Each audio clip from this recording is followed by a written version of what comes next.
संस्कार द्वारा पूर्व जन्म तथा यह जन्म में प्राप्त दोषों का मलापनयन और गुणाधान किया जाता है।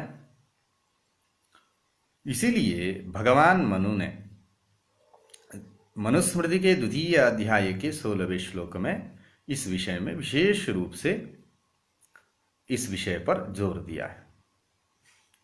वहां यह विषय स्पष्ट हुआ है कि गर्भाधान से लेकर जो है श्मशान अर्थात अंत्येष्टि पर्यंत सभी संस्कारों का अवश्य कर्तव्यत्वेन निर्देश किया गया है कि वे अवश्य होने चाहिए, मनमर्जी रूप से नहीं होने चाहिए। मनमर्जी रूप से कैसे? कुछ कहते कि हमारी जो है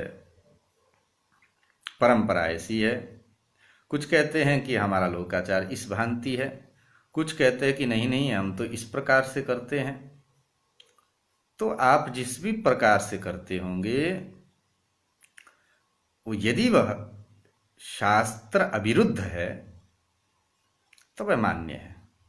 यदि अपनी मनमर्जी से आप करते हैं तो उसका जो है फल आपको नहीं मिलेगा। इस पर भी ध्यान देना चाहिए। शास्त्राचार को लेते हुए शास्त्राविरुद्ध जो लोकाचार, देशाचार, शिष्टाचार जितना भी है उसे भी कर देना चाहिए होता है, परंतु केवल लोकाचार, देशाचार ही लेकर के चलेंगे तो अनुचित हो जाएगा। इस पर ध्यान देना चाहिए। वेदादि शास्त्र विहित मार्ग से जिसके गर्भाधान आदि समस्त संस्कार होते हैं उन द्विजों के वैजिक, गार्भिक आदि सभी दोष जो है समूल नष्ट हो जाते हैं। शिशु में वैजिक दोष आते हैं, गार्भिक दोष आते हैं, तो उन वैजिक और गार्भिक दोषों का जो है नाश किस भांति होगा? जो कि वेदादि शास्त्र विहित मार्ग से संस्कारों को करता है, मनमर्जी से करता है, तो उन वैजिक और गार्भिक दोषों का नाश नहीं होता। इस पर जो है समस्त सज्जनों को भली प्रकार ध्यान देना चाहिए। और मानव जीवन गर्भ से लेकर के मृत्यु पर्यंत किसी न किसी रूप में संस्कार और सदाचारों से संवेष्टित है। यह हमारे सनातन हिंदू वैदिक धर्म का एक बहुत ही अच्छी बात है। इसलिए ये दोनों ही मानव जीवन पर गहरा प्रभाव डालते हैं।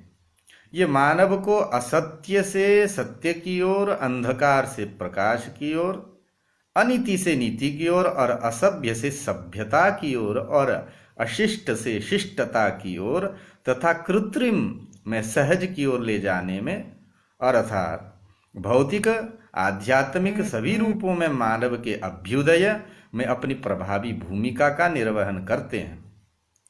संस्कार, सदाचार ये बेसंवाहक हैं जो जीवन रथ को प्रशस्त पथ पर चलाते हुए गंतव्य तक ले जाते हैं। अतः इन पर जो है विद्वानों को, अपना भला चाहने वालों को विशेष ध्यान देना चाहिए।